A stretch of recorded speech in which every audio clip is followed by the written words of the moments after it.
Hey everybody, I'm out here at a shelter. It's got kind of an echo, but I want to talk about campground safety. Been seeing a lot of issues over the last year. The wife and I have been on the road. Most of them were people going too fast through campgrounds. I'm a little picky about this one because when my kids were little, one of them got hit by a truck that was going too fast through a campground. He ended up being okay, but it was a lot of hours of worrying and not sure what was going to happen. But the other day I saw a car. The campground here is the main road coming in is 15 miles an hour, but when you get into the camping areas, it's all 5. We had a car go by, flying by about 25, 30 miles an hour. All the campers out there yelling, slow down, slow down. They never did. They just flat out ignored it. Um, I'm guessing somebody called the park ranger because they were gone within an hour. They weren't at their campsite anymore. Um, well, good on the Rangers for that, because that was crazy. There's so many kids in these campgrounds this time of year, and it's nuts. You see a lot of people that are doing 5 to 10, and that's pretty safe. You can stop on a dime when a car at that speed, even in the gravel.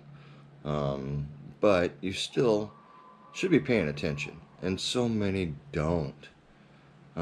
People will be on their phones. I mean, literally sitting there with it in front of their face on the driving down the road or the gravel road, and not paying attention to what's in front of them, just going forward, not paying attention to their speed, nothing.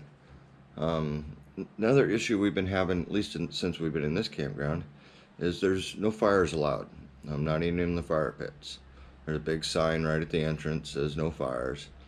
Um, it's pretty obvious, but every day the rangers got to go around and tell people to put their fires out, and that's ridiculous. You shouldn't have. They shouldn't have to be doing that. There is a statewide burn ban in effect, but it does not include designated fire pits at this point. And a lot of people think, well, it applies to here at the Thousand Trails Campground. Well, no, it doesn't. This is private property. They can make their own rules, and which is what's going on. So people come in and they have raging fires, and the next thing they know, there's a ranger over there telling them to put it out. Um, and they do. If I see somebody having a fire, my wife gets on the phone and calls the rangers because there's a reason for that. It is so super dry. I mean, you can look behind me here out in the field, and this is just grass, and it's super dry. There's no reason for a fire outside of, you want to roast hot dogs, do marshmallows, make s'mores, and stuff like that. I understand that. Um, but like a lot of the campers do, they bring portable fire pits, which are propane powered. Um, it's almost just like a fire. You don't get the wood smoke smell as much, which is kind of a bonus with a regular fire. But it'll do everything a regular fire will do. I use mine for cooking mostly, and it works great. I've not had a problem cooking anything over my grill. And some of the other things are letting the kids roam.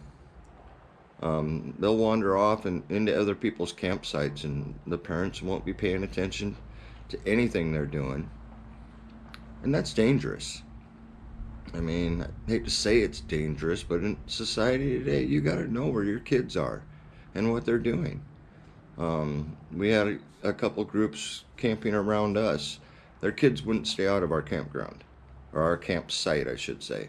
They were always cutting through it because it was shorter to go through our campsite than walk the 15 feet around a tree to go down the road to the bathroom.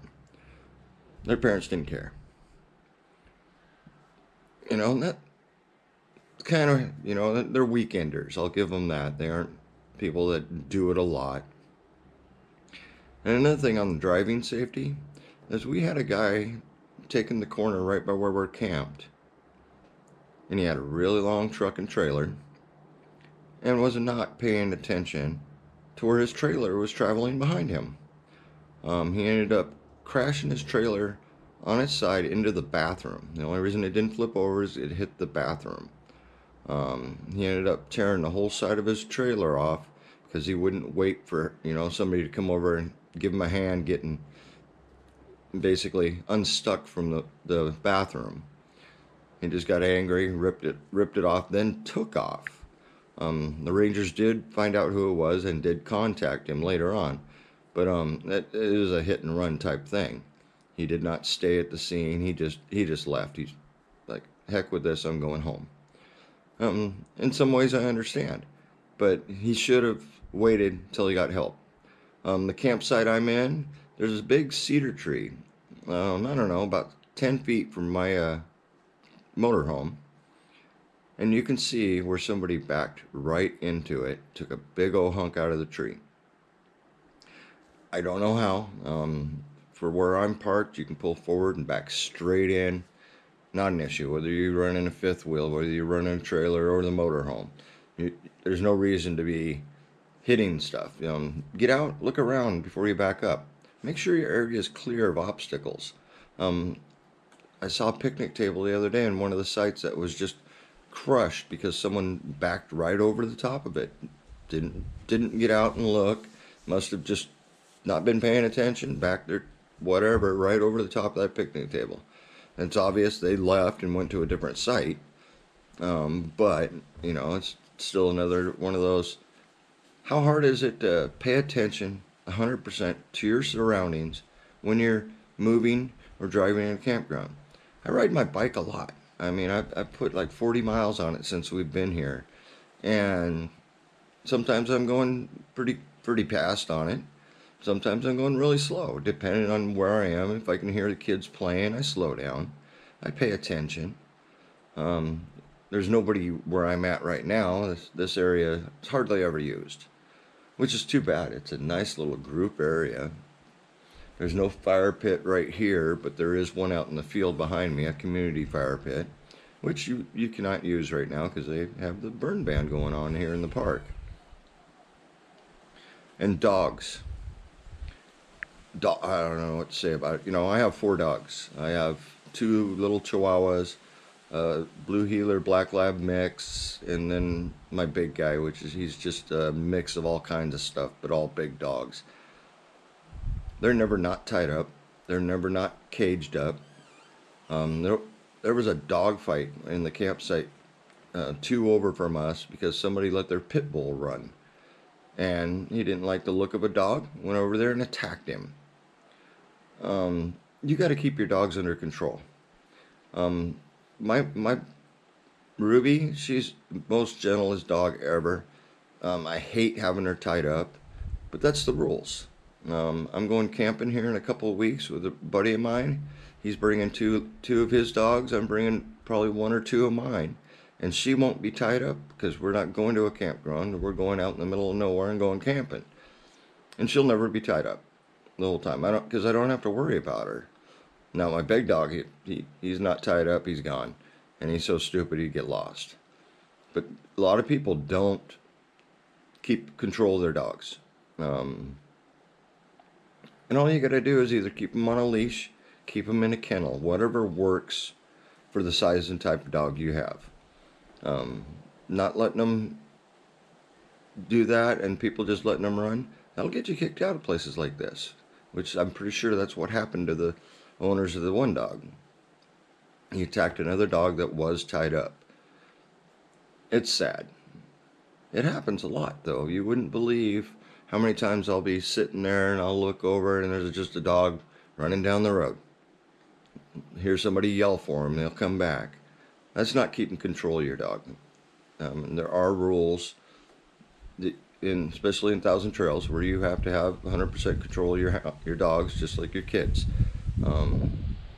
Kids are a little less dangerous than dogs for the most part, but not always. Keeping control of the kids is, I took my kids camping when they were little. I did not know where they were. Did not know what they were doing, never. They were always around. Never let them out of earshot. And never, when my kids are young, they learn to stay out of other people's campsites. If you go over there and you're asked to enter to go pet a dog, that's fine. It happens to me a lot. Everybody wants to pet the big guy. And he loves it. He loves the attention. But you don't just walk into somebody's campsite. You walk up, you politely ask to enter, and for what reason? It's pretty simple. And I taught my kids that at an early age. A lot of the festivals we go to, you couldn't enter another camp area without doing that. You know, they start chewing you up, which, hey, it's reasonable.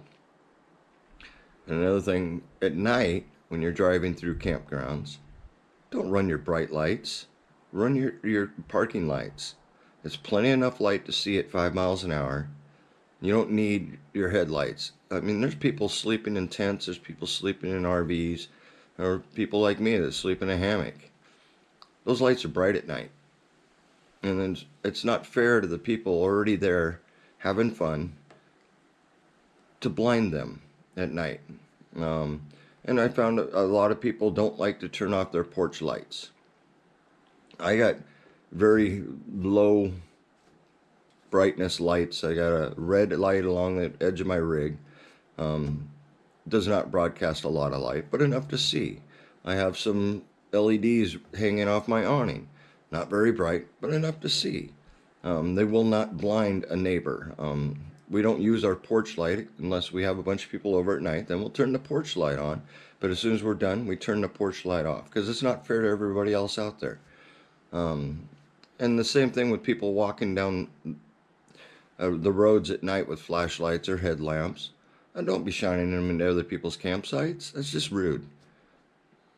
And you see it a lot. I mean, I understand it if it's a headlamp and you're turning your head and flashing them around. But yeah, I'm laying in there in the hammock and all of a sudden there's a flashlight checking out my whole campsite. I'm usually getting up, finding out what's going on. Don't hate people for it, but it's kind of rude, you know, especially late at night. And quiet hours. Almost every campground has a set of quiet hours. Most weekends, 3 o'clock in the morning, there's still people hooping and hollering and partying it up.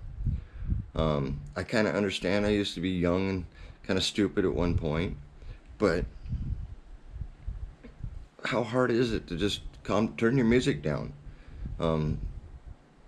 Talk to people that are loud and, you know, have them not be so loud at that time of night. And then, as far as mornings go, it's not usually an issue. But I have seen campers that had neighbors that stayed up really, really late at night. Well, come 7 o'clock when quiet hours are over, they'll crank their music. You know, a little bit of payback kind of thing, which is also very mean. I don't do that. I flat out ignore it all best I can and just try to go to sleep.